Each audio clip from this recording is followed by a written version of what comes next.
So how long do you think it's going to take to recover from the damage being done to our republic, our public health, and our economy by Donald Trump? Check this out. Leave your comments, ding the bell, share it with your friends, and subscribe to our channel. Rick Bright is testifying before Congress right now. He is testifying before the committee, the House Committee on Energy and Commerce, the Subcommittee on Health. That is the House of Representatives that Donald Trump will not allow Dr. Fauci to testify before. He will not allow Dr. Birx to testify before. He will not allow the FDA commissioner or the head of the U.S. Department of Agriculture. None of them, nobody from the Trump administration is allowed to testify before the House of Representatives. But Rick Bright said, screw it, I'm going to go. And, because he got canned, he's testifying before this committee. He was the director of the Biomedical Advanced Research and Development Authority, also known as BARDA, B-A-R-D-A, Biomedical Advanced Research and Development Authority. And, he said that the Office of HHS, quote, engaged in conduct that may constitute violations of law, rule, or regulation, gross mismanagement, a gross waste of funds, an abuse of authority, a substantial and specific danger to public health and safety, and censorship related to scientific research.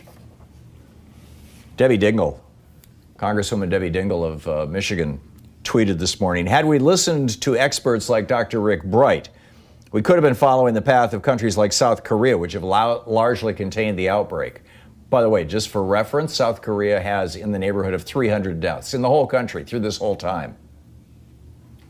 We're heading toward 150,000, maybe 250,000. We have at least 100,000 right now. Over 80,000 officially. She says instead, close to 90 million Americans are dead, over 1 million are sick, and we are facing economic devastation. So Donald Trump's response to this, he's tweeting just, this morning. He tweeted this at 7:21 this morning Eastern time. If I were a senator or congressman, congressman, there are no congresswomen apparently in his world. If I were a senator or congressman, the first person I would call to testify about the biggest political crime and scandal in the history of the USA, by far, all caps, is former President Obama. He knew everything. Do it, Lindsey Graham. Just do it. No more Mr. Nice Guy. No more talk. Right. So a reporter for Politico reached out to Lindsey Graham and said, well, are you going to call Obama before the Senate and browbeat him? And Lindsey Graham said no, and Trump, be careful what you wish for. I would love to see President Obama testify before the Senate. And probably so would he. But there's no way Mitch McConnell and Lindsey Graham are going to allow that to happen. But here we are. Other countries, Taiwan, Australia, New Zealand, South Korea, China, increasingly some of the countries of Europe, certainly, Norway, Denmark. Sweden's having a challenge because they're trying Trump's strategy. It's not quite working. Actually, Trump's strategy isn't even Sweden. In Sweden, everybody's wearing masks. People are social distancing. Yes, they're going to restaurants and bars, but they're being careful. And now they're seeing an explosion of deaths. But basically, you've got two kinds of countries in the world now. You've got countries like the developed world, countries like Western Europe, Northern Europe, all across the Pacific Rim, countries that have said, we're going to stop this virus, we're going to stop its damage to our people,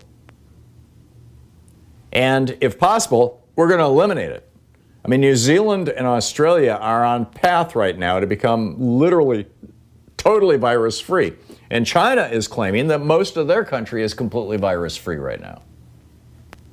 Now, take whatever China says with a grain of salt, but I believe Australia and New Zealand and Taiwan and South Korea, Japan, Shinzo Abe just lifted his state of emergency.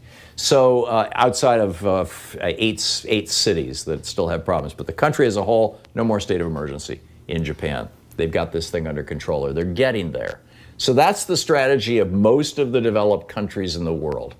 And then there's the strategy of countries like Brazil and the United States and the Philippines, with Rodrigo Duterte in the Philippines and Jair Bolsonaro in Brazil, and every single one of those countries, including the United States. Just blow the doors open, expose the people to the virus, let a whole bunch of old people and people in poor health die, let a very small percentage of children die, and then we'll have herd immunity and everything will be wonderful.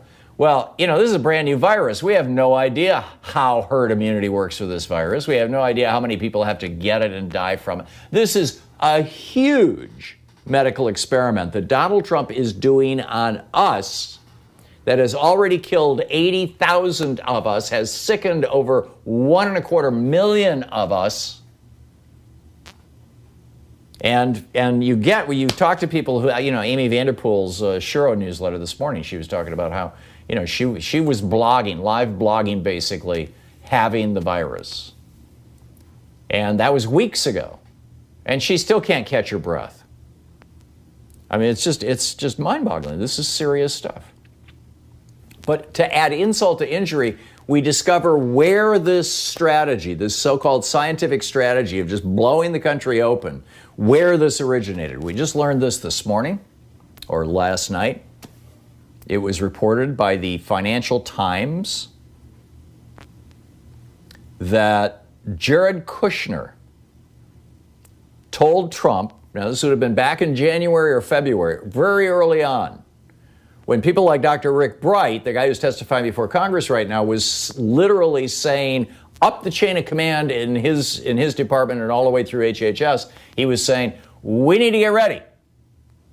We need test kits, we need personal protective equipment, we need masks, we need gowns, we need shields, we need, and we're going to need a lot of this stuff. We need swabs, we need reagents, and they were just all ignoring him. Well, here's why. Quoting from the Financial Times, Jared had been arguing that testing too many people or ordering too many ventilators would spook the stock market, and so we just shouldn't do it. That advice worked more powerfully on Trump than what the scientists were saying. He thinks scientists always exaggerate. In fact, last week, Donald Trump said, and I quote, in a way, by doing all this testing, we make ourselves look bad. No, by having 80,000 dead people, we make ourselves look bad.